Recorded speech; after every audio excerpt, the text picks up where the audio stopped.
와, 키캡이 뭐 이렇게 생겼습니까? 이거 보세요. 손가락이 파묻힐 것 같습니다. 키크론이 요즘 진짜 미쳤습니다. Q0, Q1, Q2, Q3, Q4, Q5, Q6, Q7, Q8, Q9, Q10, Q11, Q12, Q13, Q14.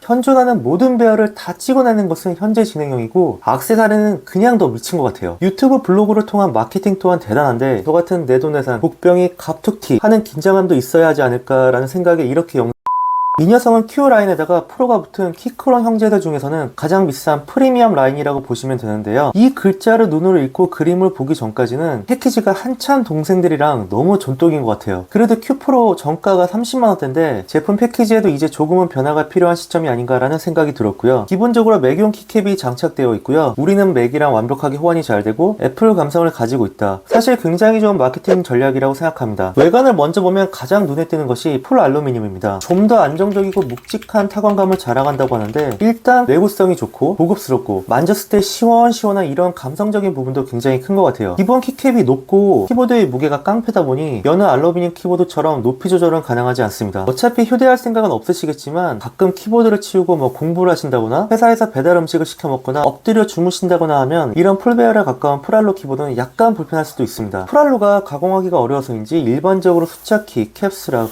블루투스 상태 이런 것들을 나타내주는 상태 표시창은 아무것도 없네요. 대소문자 숫자키는 RGB로 이렇게 표시가 되기도 하는데 키캡이 투과가 안 돼서 확인이 쉽지는 않습니다.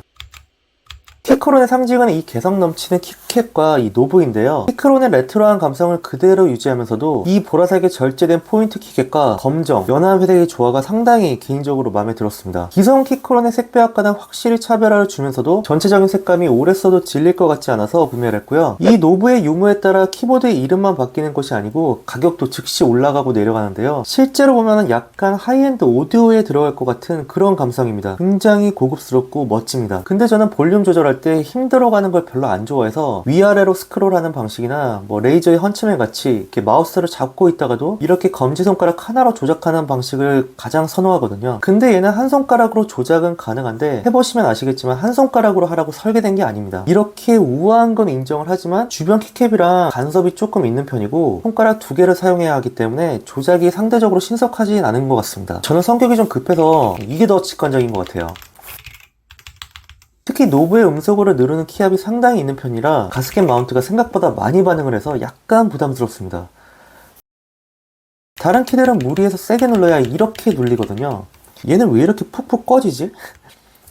가스켓 마운트에 대해서 어떤 분은 강한 압력이 손가락 끝으로 전해지는 충격을 흡수해줘서 손끝의 피로감이 덜하다라고 하시는 분도 계시고, 반면에 뭔가 스위치 본연의 키감을 감화시킨다고 하시는 분도 계신데 이건 완전히 취향의 영역이라고 보시면 될 것 같습니다. 저는 약간 후자였거든요. 근데 제가 키를 강하게 누르는 편인데도 불구하고 화가 나면서 이게 슉슉 들어간다 이런 느낌은 거의 받지 못했어요. 정말 세게 눌러야 약간 스쳐 지나가는 느낌 정도로 조금 들어갔겠구나, 딱 이 정도입니다. 요즘 대세인 이 쇼바 같은 그 가스켓 마운트는 노브를 놓을 때 빼고는 의식하기가 좀 쉽진 않은 것 같습니다.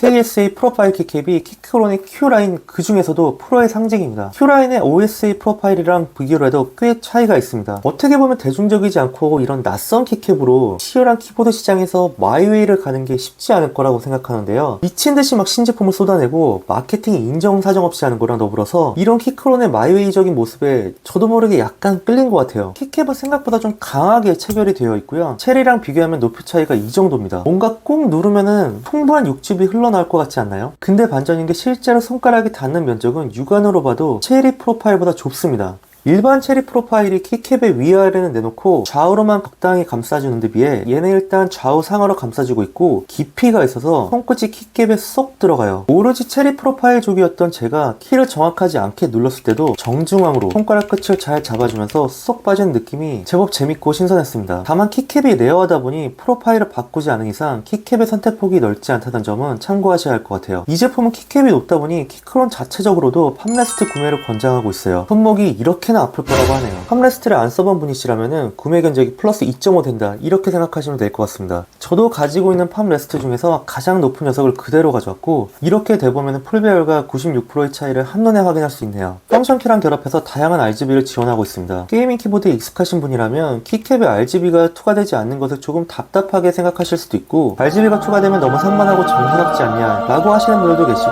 이것도 취향의 영역인데 그냥 일상적인 각도에서 봤을 때는 이렇게 한영키 RGB 쪽 말고는 틈이 좁은 편이라 지금 당장 화려한 RGB를 기대하시기보다는 나중에 키캡을 바꿨을 때 옵션 정도라고 생각하는 게 나을 것 같습니다. 개인적으로는 키캡에 RGB가 투과되지 않는다면 Q11처럼 B키 타입일 때 RGB가 조금 더 의미가 있다고 생각합니다.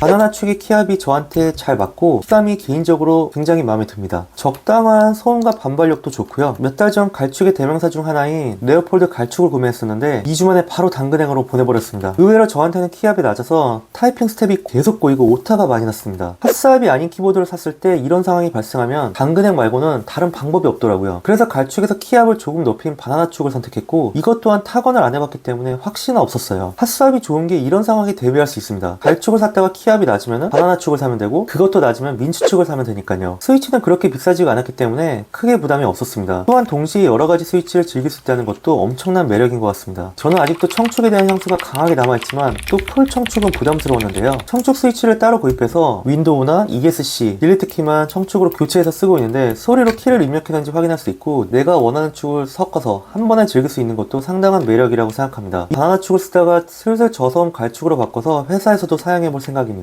이런 96% 배열에 관심 있으신 분들은 지금 풀배열 키보드를 쓰고 있을 가능성이 좀 높을 거라고 생각하는데요. 저는 이제 고집불통의 꼰대 풀배열주의자라 96%를 과연 잘 적응할 수 있을까 내심 걱정이었는데 결론적으로 아주 만족하면서 사용하고 있습니다. 풀배열 쓰시는 분들이 공감하실지 모르겠지만은 풀배열에 정말 아쉬운 점 하나는 뭔가 매니아적인 감성이 많이 부족합니다. 저는 유튜브에서 풀배열을 가지고 커스텀 키보드를 만드는 분은 한 번도 못 본 것 같아요. 해피해킹 이 변태 키배열 저는 죽어도 못 쓸 것 같은데 솔직히 이거 쓰시는 분들 조금 있어 보입니다. 절대 숫자키를 포기하고 싶지 않으면서 랄루에 뭔가 조금은 있어 보이고 싶은 저희 니즈를 이 제품이 충족을 시켜줬던 것 같습니다. 그러면 풀배열에서 넘어오면 어떤 일이 벌어지고 어떻게 대처했는지를 말씀드릴게요. 100에서 96이 사실 드라마틱한 변화가 생겼다 얘기하기는 어렵겠지만은 엔터와 숫자키 사이를 움직이는 거리가 제법 줄어들었고요. 마우스를 향해 점프하는 거리도 약간 줄었죠. 그리고 풀배열이었다면은 왼손이 조금 더 멀리 이쪽에 있었겠죠. 결국은 이게 쌓이고 쌓이면은 양손의 좌우 누적 이동 거리는 많이 줄어들 거라고 생각합니다. 그렇다면 무엇을 적응해야 하는가? 솔직히 이 화살표 부분은 전혀 헷갈리지 않습니다. 더 가까워서 좋고요. 근데 이 오른쪽 시프트의 경우에는 마이너스랑 플러스 누를 때 동선이 약간 꼬이게 됩니다. 보통 여기를 누르고 마이너스를 누르고 플러스를 누르게 되는데 이쪽에 화살표가 있다 보니 오른쪽 새끼손가락으로 마이너스 플러스 누르면은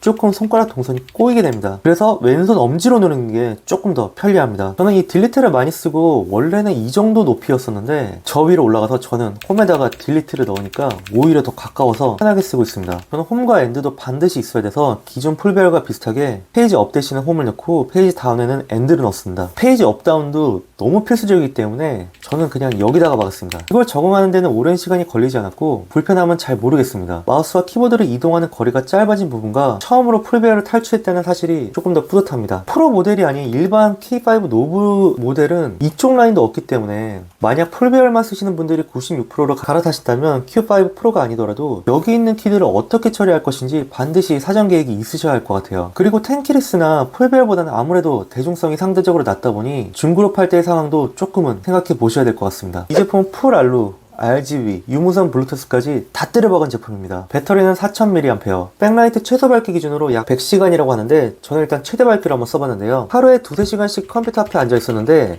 대략 일주일 조금 못 간 것 같습니다. 배터리 확인은 이제 펑션 키와 B로 가능합니다. 일반적으로 유무선 블루투스 전환이 그냥 펑션 키를 누르거나 키 하나를 커스텀하면 되는데 얘는 이 부분을 반드시 케이블에서 BT로 이렇게 바꿔줘야 하는데 안 보이는 게 문제가 아니고 버튼이 뻑뻑한 편이라 편하지가 않습니다. 즉 유무선 전환을 엄청 자주 하신다거나 맥과 윈도우를 자주 번갈아 가면서 작업하시는 분들은 전환이 더 가볍고 빠른 키보드가 필요할 거라고 생각합니다. 저도 그냥 오로지 무선 블루투스로 노트북과 핸드폰을 번갈아 가면서 사용하고 있고 이쪽에서 전환을 누르는 일은 없어졌습니다. 그러다가 배터리가 부족하면은 F1과 F2 레프트 사이를 적당히 이렇게 꼽으면 되는데 안 보고도 꼽을만 합니다. 다행인 것은 무선으로 사용했을 때 반응 속도가 좋고 입력할 때 딜레이는 전혀 느끼지 못할 정도로 만족하고 있습니다. 풀 커스텀 키보드이긴 하지만 사서 바로 커스텀하기보다는 미래의 커스텀할 여지를 조금 남겨두고 지금 당장 따로 윤활할 필요가 없는 어느 정도 완성도 높은 키보드를 원했던 분들에게 매력적일 수 있다고 생각합니다. 공장 윤활, 저 이 단어 정말 좋아하거든요. 체리 프로파일 풀배열 무접점에서 벗어나 새롭고 신선한 키보드를 찾고 있었던 저한테 Q 프로5는 지금까지 성공적이었다고 말씀드릴 수 있을 것 같습니다. 키크롬만의 어떤 레트로한 감성과 디자인, 타가나스랑 맛있는 바나나축과 매력적인 KS 프로파일 키캡, 기성 키보드나 게이밍 키보드와는 차별화된 이런 개성있고 신선함들이 Q5 프로의 가장 큰 매력 포인트가 아닐까 생각합니다.